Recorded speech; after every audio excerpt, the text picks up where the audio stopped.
함께 말씀 보겠습니다. 시편 57편 1절에서 11절입니다. 구약성경 사무엘상 24장을 보면 다윗이 사울과 사울이 거느리는 군사 3,000명의 추격으로부터 동굴로 피신해 있는 장면이 기록되어 있습니다. 오늘 시편 57편은 그 장면을 배경으로 한 다윗의 시편입니다. 다윗에게 있어서의 동굴은 어떤 의미가 있을까? 자신의 물리적인 어떤 시선이 제한될 수밖에 없는 그런 공간입니다. 근데 동시에 사울과 그 3,000명의 군사들의 시선으로부터 자신을 보호할 수 있는 적절한 피난처이기도 하죠. 그런데 다윗의 관점은요, 지금 현재에 있어서, 지금 현 상황에 있어서의 그에게 적절한 피난처인 이 동굴이지만 결국 그것들을 궁극적인 피난처로 보지 않습니다.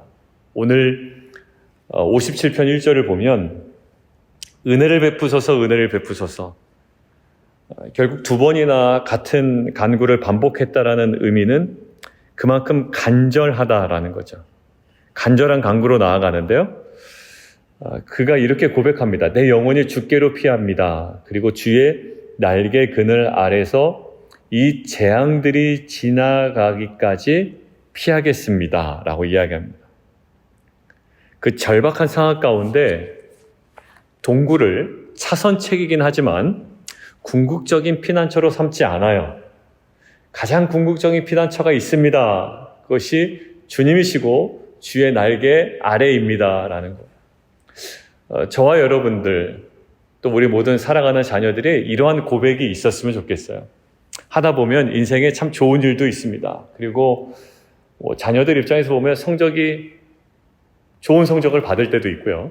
그리고 원하는 학교에 진학을 하거나 또 원하는 진로를 향해 나아가거나 아니면 여러 가지 그 상황에 만족할 만한 일들이 있지만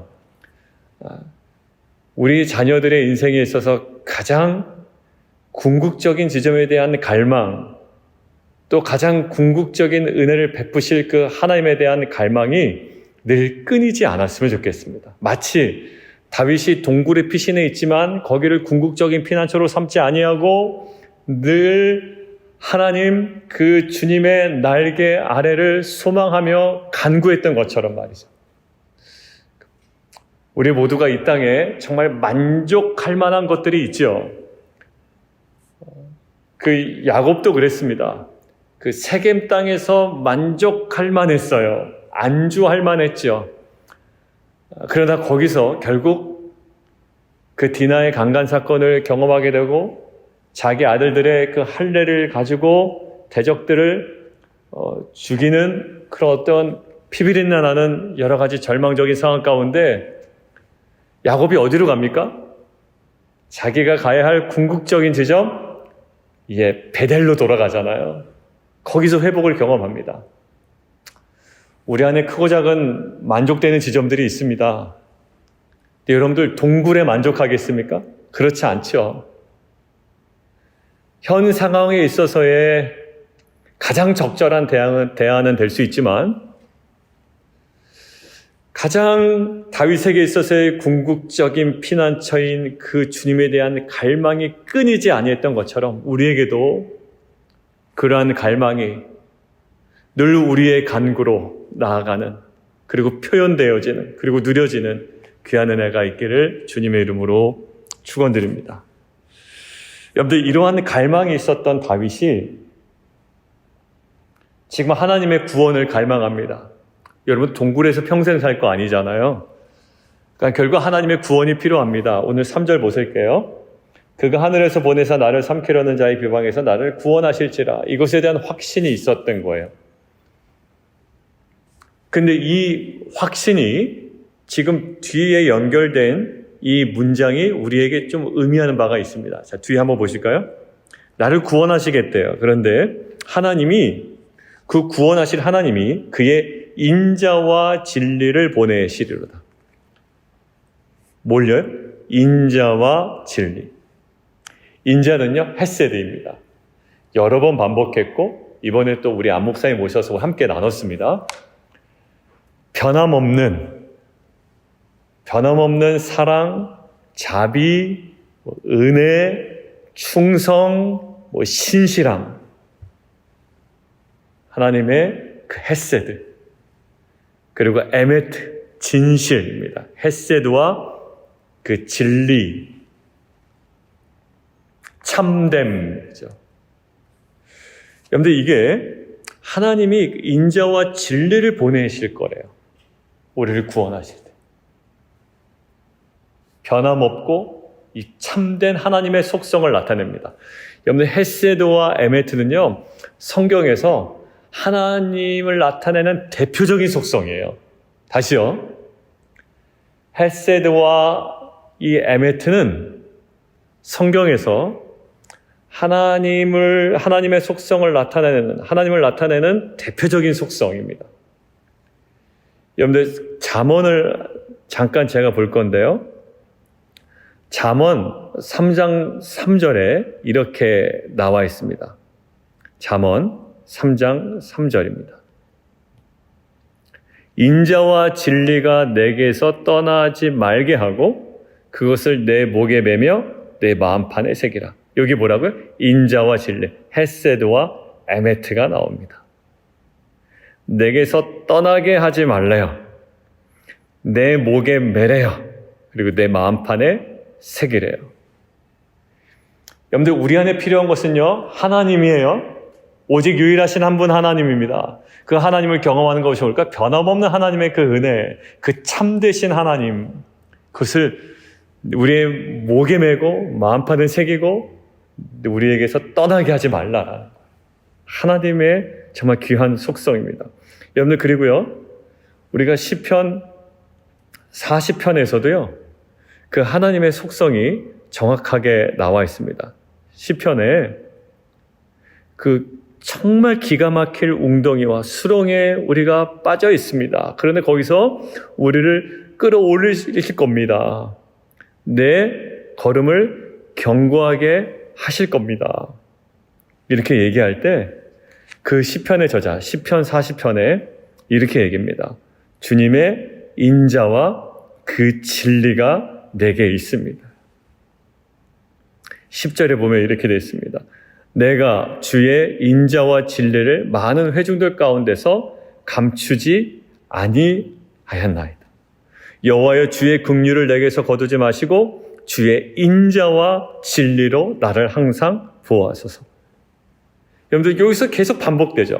내가 주의 인자와 진리를 많은 회중 가운데서 감추지 아니하였습니다. 11절 주의 긍휼을 거두지 마시고 주의 인자와 진리로 나를 항상 보호하소서.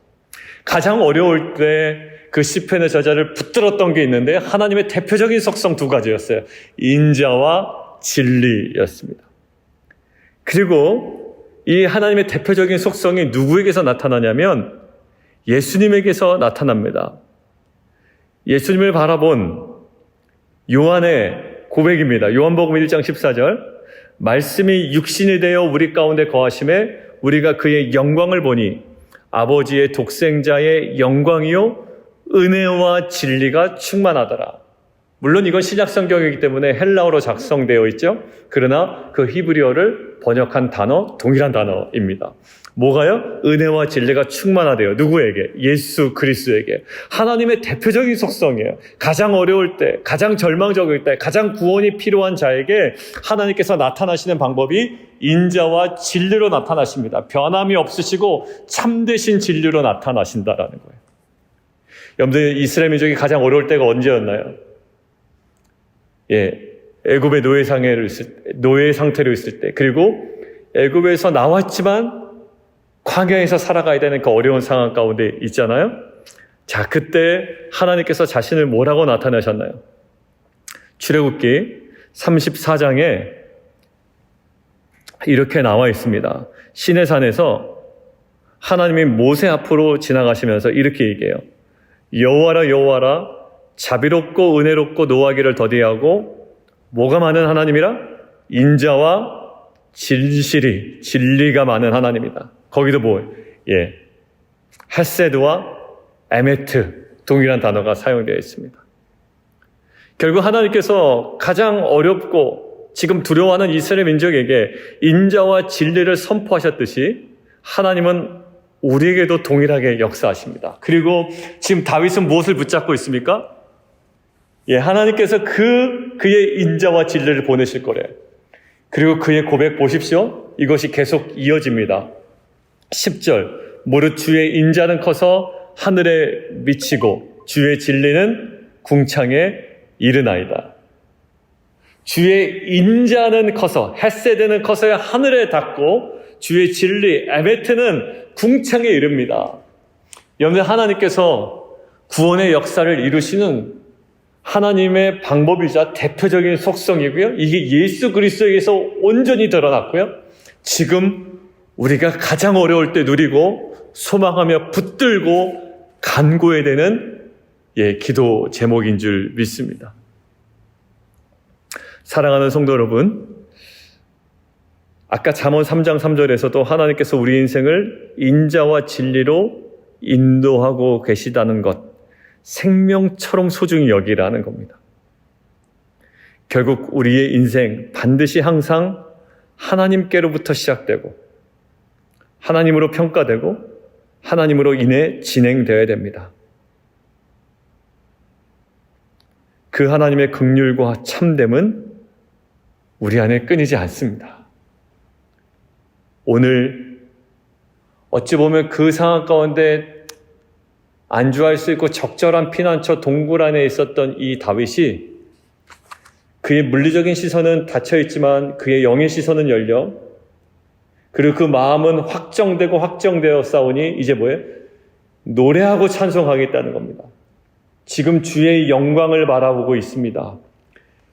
그의 물리적인 시선은 1m도 채 볼 수 없는 한계에 봉착되어 있지만 오늘 5절에 있는 것처럼 하나님이여 주는 하늘 위에 높이 들리시며 주의 영광이 온 세계에 높아지기를 원하나이다 하고 주의 영광을 바라보는 영의 눈은 활짝 열려 있습니다.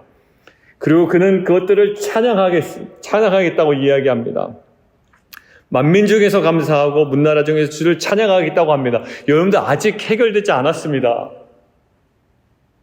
아직 다윗에게 모든 대적들이 사라지는 일도 아니었습니다. 그런데 그는 그 가운데 찬양하겠습니다. 문나라 중에, 만민 중에 감사하고 찬양하겠습니다.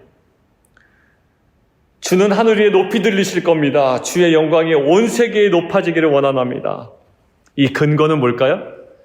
다윗에게 주어진 결과가 아니라 하나님께서 자신을 인자와 진리로 나타내실 거라는 확신과 하나님의 그 하나님 되심과 하나님의 그 변함없고 참된 속성 앞에 다윗은 그것을 소망의 근거로 삼아 간구하고 이제 찬양하겠다라는 선포와 고백으로 나아갔던 겁니다.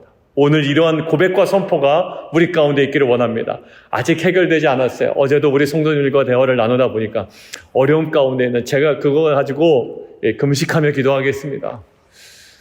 그러나 우리 안에는 분명한 믿음이 있습니다. 그 인자와 진리로 우리 안에 구원의 역사를 행하실 하나님에 대한 분명한 확신과 신뢰입니다. 이것이 우리의 소망입니다. 그리고 그의 총체하셨던 예수 그리스도께서 우리의 십자가에 달려 들어가시고 모든 죄악에서 우리를 끊어내시고 성량하시고 새로운 피조물로 우리를 이끌어내셨습니다. 십자가의 승리가 있습니다. 구원의 영광이 있습니다. 부활의 생명이 있습니다. 여러분들, 우리 안에 있는 지금 현재 있는 상황 때문에 우리가 발목 잡히거나 상처에 눌리지 아니하고 주의 인자와 진리에 근거한 정말 그 소망에 우리가 믿음의 선포와 간구로 나가는 귀한 공동체 되기를 주님의 이름으로 축원드립니다. 우리 함께 기도하며 나아가겠습니다. 다윗은 지극히 개인적인 어려움 가운데 굴 속에 들어가 있습니다. 아무도 볼 수 없어요. 지금처럼 GPS가 활성화되어 있지도 않아서요. 정말 알 수 없는 지점에 가 있습니다. 근데 이 다윗이 찬양하는 지점이 어디로 가냐면 민족들과 나라들로 확장되고 있습니다. 알 사람만 알도다. 그죠? 개인적인 기도 제목이지만 하나님을 영어롭게 하는 2주 전의 주일 예배 설교였습니다. 여러분들, 저는 여러분들의 자녀가, 우리들의 자녀가 평생토록 그 자녀들의 삶을 통해 하나님께서 영광 받으시기를 원합니다. 그리고 그렇게 될 줄 믿습니다. 심지어 환난 중에 나를 부르라, 내가 너를 건지겠고 네가 나를 뭐하리라, 영화롭게 하리라. 그게 바로 다음 날 월요일 시편 본문이었습니다. 우리의 일상이 하나님을 영화롭게 하는 정말 소중한 도구이고 씨앗인 것 동시에 환난 중에도 주님을 구할 때 나를 건지시고 그 건짐받은 내가 하나님을 영화롭게 한다라는 시편의 고백이 있었습니다. 오늘 다윗의 개인적인 기도 제목 완전 동굴 속에 갇혀있지만 이제요 민족과 나라들로 향하고 있고 이제는 영적인 시선이 열려 주의 영광을 바라보고 있고 이제 그 모든 것들이 가능한 이유는 주의 인자와 그 진리가 하나님의 온전한 속성이 하나님 그 자체가 그의 인생에 지금 밀려오고 있기 때문입니다. 하나님 그러한 은혜를 우리 가운데 허락하여 주옵소서. 하늘과 구름에 닿을 정도로 크신 그 헤세드와 에메트 안에 하나님 우리가 다시 소망을 두고 믿음으로 선포하오니 우리 하나님의 어려운 상황 가운데 캄캄한 현실의 가정에 여러 가지 많은 다양한 상황 가운데 주의 영광을 허락하여 주시옵소서. 우리 주님 이름 한 번 부르고 함께 기도하며 나가도록 하겠습니다.